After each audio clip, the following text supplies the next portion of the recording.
반갑습니다. 에트리의 김석윤입니다. 제가 오늘 5분 동안 발표하라고 했는데 준비한 게 5분이 좀 더 될 것 같아서 시간을 조금 더 쓰도록 하겠습니다. 자, 먼저 시간이 없더라도 여러분들이 청학과 자질이 있는지를 한번 20개 질문인데 1분 내에 한번 보시고서 몇 개가 본인이 해당되시는지 한번 좀 살펴보세요. 창학과 자질인 이거는 선택에 고민을 하고서 하는 것이 아니고 직관적으로 해서 이 부분들을 이제 하버드 비즈니스 리뷰에서 비즈니스 과목 중에 하나 기업가 정신에 관련된 부분들 중에서 하는 테스트 중에 한 가지거든요.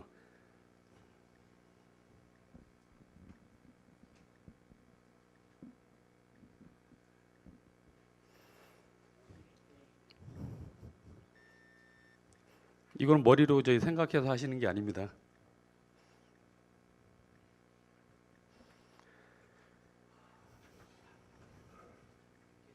자, 1분이 다 된 것 같은데, 자, 17개 이상 해당되시는 분 손들으시죠. 오, 생각보다 많으십니다. 여러분들은 바로 내일 창업을 하셔야 됩니다. 자, 10개 미만. 굉장히 위험하십니다. 이분들은 월 1,000만 원 주겠다고 하면 투자하고 닥치 오픈하고 다 할 겁니다. 절대로 창업하시는 안 될 겁니다. 대부분이 10개에서 15개 아마 정도에 들어갈 거예요.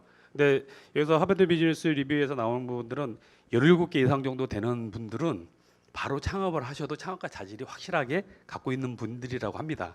이건 한번 참고로 해서 보시고서 바로 다음으로 들어가겠습니다. 자, 이분들의 공통점이 뭘까요? 한번 쭉 보시면 한 번들 다 만나 뵈셨던 분들 아닌가요? 이분들? 저는 직접적으로 만나지는 않았지만 저 TV에 다 한번 보셨죠? 자, 공통점. 중퇴도 아니지만 뭐 졸업하신 분도 계시고, 자, 남자들이네요. 여자분들은 없고. 자, 그거보다는 이분들 여기 있는 분들은 IT를 기반으로 해서 지금 무에서 유를 창출하신 분들이에요. 혁신적인 다 기업가들인데 공통점이 딱 한 가지 더 있습니다. 자, 김부기 대표님이나 홍세아 이사님께서도 20대에 창업하셨거든요. 이분들 다 20대에 다 창업을 하신 분들입니다. 오늘 제가 영 이노베이터지 않습니까? 창업은 물론 나이가 드신 분들도 창업하지 말라는 건 아니거든요. 근데 창업을 하시려고 하면 언제든지 실패를 할 수 있지만 혁신적인 기업가는 대부분이 20대에 다 나옵니다. 자, 이거를 통해서 지금 이 오늘 토론자분들께서도 아마 20대 다 해서 아마 지금 성공 가도를 달리고 계시는데 아마 성공할 것 같아요. 얘기를 딱 들어보니까. 그래서 오늘 주제 마찬가지로 기술 창업에 대한 부분들을 제가 좀 말씀을 드리고 싶은 부분들인데 이건 좀 개념적인 부분들이지만 잠깐 넘어가도록 하겠습니다. 이분들. 기술 창업이라는 부분. 자, 기술 창업을 왜 제가 자꾸 강조를 하는 이유가 있습니다. 자, 기술 창업에 대한 부분들은 지금 여러분들 여기 그래프에서 보시는 것처럼 일반적인 창업하는 부분들하고 기술 창업하는 부분들하고 차이가 뭐냐면은 일단은 매출액하고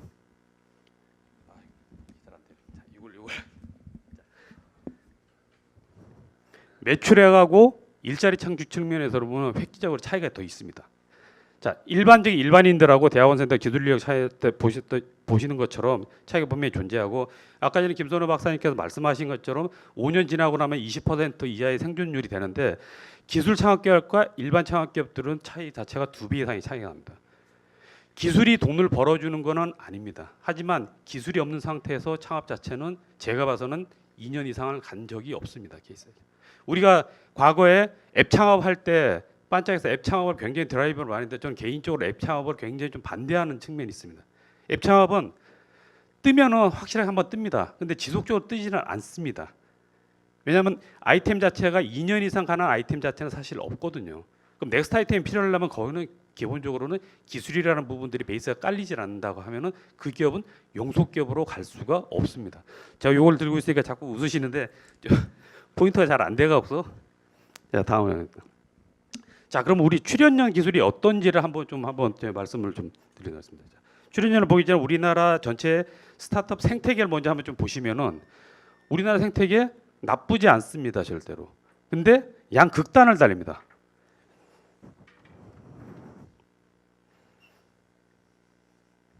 자, 이것도 안 되네. 자, 양극단을 달리는데 자 보십시오. 정부에서 지금 제안하는 프로그램의 정책 거의 1등입니다. 보십시오. 자, 시장의 역동성 1등입니다. 근데 거의 꼴찌에 해당되는 부분들은 뭐냐? 인프라적인 측면들. 자, 인프라적인 측면들 또 교육 관련된 부분들. 그리고 시장의 개방성 자체는 꼴찌입니다. 참 우리나라 아마 속성을 좀 대변하는 것 같아요. 양극단을 좀 달리고 있는 그런 특성을 좀 갖고 있는 것 같습니다. 자, 그다음에 그럼 출연연 입장에서 제가 출연연에서 나왔기 때문에 출연연이 그러면 과거에 어떻게 했느냐 한번 좀 보시면은 여러분들이 보시면은 자, 우리 97년도 98년도 IMF 이후에 창업이 급성장을 했습니다. 그 당시에는 어쩔 수 없이 나가는 창업도 있었지만은 그 당시에 IT라는 인터넷이라는 부분들 때문에 폭발적으로 창업을 하다가 쫙 꺾였습니다. 2000년도 이후에 벤처 버블이 생기면 벤처 버블이 꺼짐으로써 쑥 들어갔거든요. 저는 이때를 잃어버린 10년이라고 합니다. 출연연 입장에서는. 지금은 굉장히 2007년도 이후에 여러분들 아시겠지만 연구소 기업이라는 제도가 도입됨으로써 지금 창업 자체가 이제 커버를 좀 올라가고 있습니다. 최근까지는 이런 부분들이 지금 진행이 되어 있고 상당히 많은 숫자가 지금 나갈 건데 그 중에서 출연연 전체 25개 과학기술 출연연 중에서 저희 그래도 애트리가 약 3분의 1 정도를 현재 차지하고 있습니다. 뭐 저희 자랑이 아니라 아마 이 이유는 애트리는 ICT라는 기술적인 속성적인 측면도 있고 좀 산업에 좀 가까운 측면도 좀 강합니다. 그러다 보니까 아마 애트리 뭐 생명연 이런 쪽 생기연 이쪽이 아마 창업 쪽이 아마 좀 더 많아지지 않았나는 좀 생각입니다. 물론 그런 것도 있지만은 다음에 이 부분들이 제가 좀 오늘 좀 강조하고 싶은 부분들이 저 애트리에서 2011년도에 예비 창업 지원 프로그램이라는 걸 좀 도입을 했습니다. 이 부분들은 뭐냐면은 출연 최초로 예비 창업 도입을 했는데 이가 나오진 계기가 뭐냐면은 그 당시에 청와대에서 창업을 활성화하기 위해서 출연연 대학 교수님들 약 300분을 대상으로 해서 조사를 해봤더니 그분들이 공통적으로 하는 얘기가 딱 한 가지였습니다. 자기가 멋 모르고 창업을 했다가 되게 힘들었다. 그래서 창업을 하기 전에 반드시 해당된 조직 내에서 창업을 할 수 있는 준비 기간을 충분히 숙성을 한 다음에 나가야지만이 시장에서 생존율 자체 굉장히 도움이 많이 될 것이다. 그 부분들 때문에 저희가 출연 최초로 2011년도에 예비 창업 지원 프로그램을 통해서 지금도 약 50개 기업의 예비 창업 기업들이 실질적으로 창업이 이루어졌고 그와 더불어 연구소 기업도 한 50개 정도가 지금 해서 한 100개 정도의 그 애트리는 최근 한 5, 6년 동안에 창업이 지금 이루어지고 있습니다. 저희가 이 예비 창업이 뭐냐면은 저희가 지금 하는 우리 애트리 인하우스 내에서 창업자가 선발이 되게 된다고 하면 그분들한테 예산과 공간과 기술과 멘토링과 모든 부분들을 다 지원해 줍니다. 사실 창업을 하시는 분들 입장에서는 그러니까 예비 창업을 그러니까 창업을 준비하시는 분들에서는 사실 아무것도 몰라요. 기술 외에는 솔직히 말해서 엔지니어들이 갖고 있는 그 고집적인 부분들인데 내가 갖고 있는 기술이라고 하면 다 돈을 벌 것이다라는 생각을 굉장히 많이 하는데 그 부분들이 예비 창업 단계를 통해서 다 깨졌습니다. 그러다 보니까 지금은 오히려 이 예비 창업 자체 단계에 대해서는 굉장히 감사하는 부분이 대부분입니다. 처음에는 이런 예비 창업을 통해서 저희가 교육을 시켜주고 멘토링도 해주고 하는 부분에서 거부감을 굉장히 심했어요. 왜? 내가 이 기술에 대한 내가 제일 잘 알고 있는데 네가 뭘 알아? 근데 그건 아니거든요. 막상 창업을 해서 나가다 보니 예비 창업 단계 때 그렇게 도움이 됐던 거를 창업을 하다 보니까 이제 알게 됐다는 부분이 대다수였습니다. 자, 우리나라 그 스타트업 생태계를 한번 좀 보시면요. 참 우리나라 좀 괜찮습니다. 생태계 자체도 그렇고 나쁘진 않아요. 다른 나라보다. 정부 주도의 스타트업이 굉장히 좀 강합니다. 여러분도 아시겠지만은 프로그램, 예산 그리고 지금처럼 뭐 제도 법제도적인 측면들을 개선하기 위해서 굉장히 많은 한 부분들이 스타트업 쪽에 굉장히 많습니다. 근데 초기 투자는 상당히 많이 늘고 있지만 후속에 대한 부분들은 사실 여전히 좀 부족합니다. 그러면 돈이 없느냐? 돈 많습니다.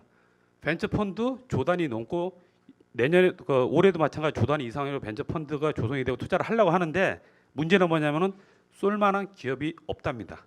그러다 보니까 여전히 후속 투자가 좀 안 되는 부분들이 있고 창업 기업을 좀 이끌어줄 멘토층들이 좀 부족합니다. 아마 실리콘밸리하고 가장 큰 차이점 여기가 좀 있지 않나 생각이 좀 듭니다. 또 다른 부분들은 대기업의 벤처 투자나 스타트업 인수에 대한 관심이 없습니다. 뭐 여러분 아시겠지만 대기업들 관심이 있으면은 그쪽에 있는 기술 인력을 흡수해 버리는 형태로 되기 때문에 절대로 스타트업을 잘 인수를 잘 안 하려고 합니다. 그리고 엑시트 환경 상당히 좀 어렵습니다.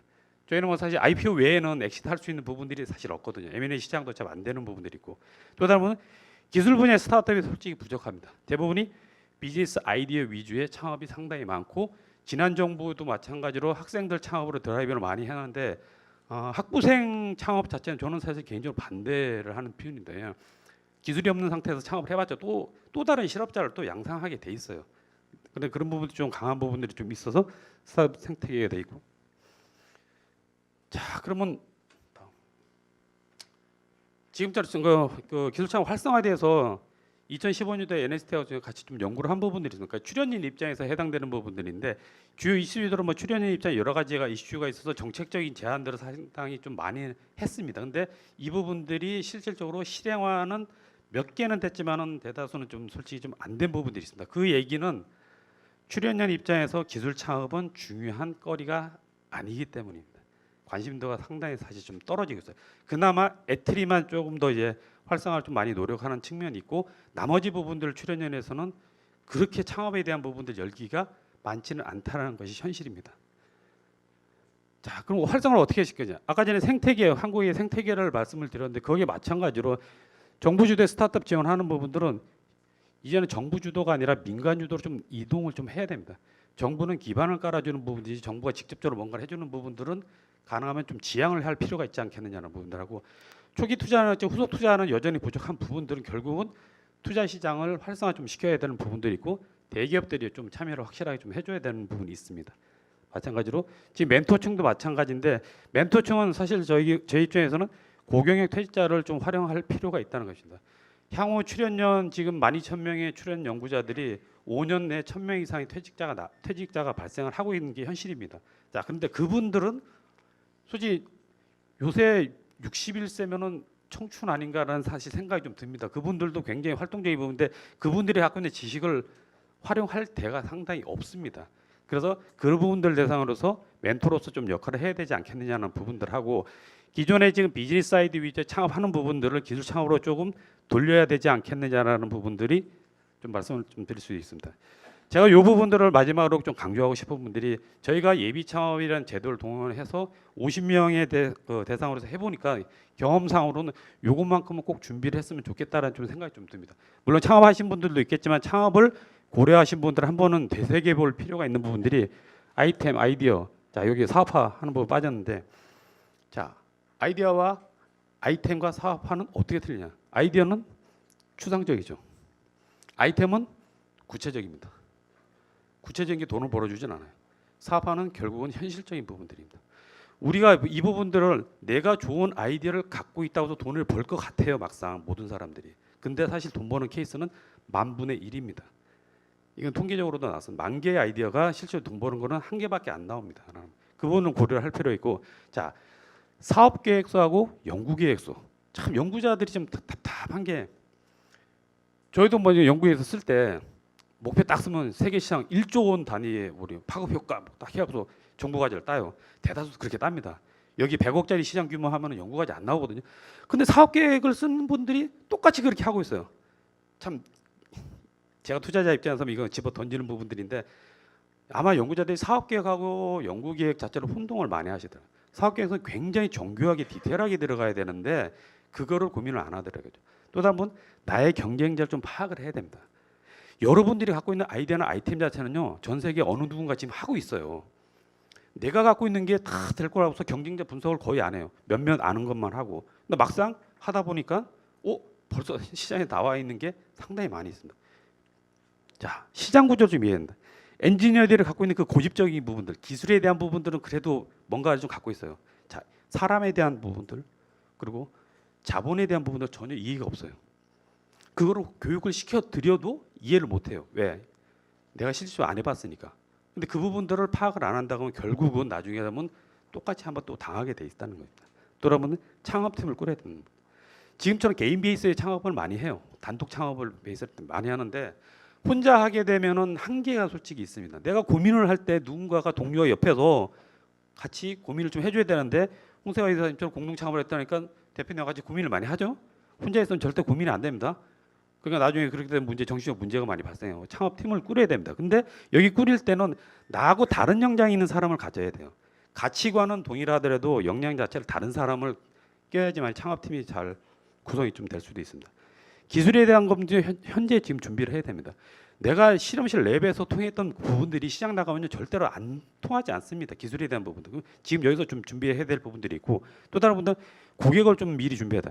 지금 한국형 아이코 프로그램도 지금 뭐 연구자에서 운영하고 있는데 저희가 하기 그 전년도에 저희는 고객 나침판이라는 제도를 좀 뒀어요. 예비 창업 트랙에 대해서. 그 얘기는 뭐냐면 처음에 예비 창업 단계에서 선발이 됐을 경우에 자기 비즈니스 모델을 100명의 기업들한테 고객들한테 만나서 이 비즈니스에서 나왔을 때 당신이 제품을 사겠느냐?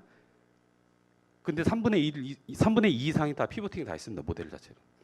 내가 갖고 있는 분은 결국 고객을 만나 보니까 돈이 되는 포인트가 다르다라는 걸 좀 느낄 수 있는 부분. 굉장히 중요합니다. 자, 이런 부분들은 여러분들 언제 준비하냐? 창업한 다음에 준비하는 것이냐? 아닙니다. 예비 창업 단계에서 준비를 하셔야 된다는 것입니다.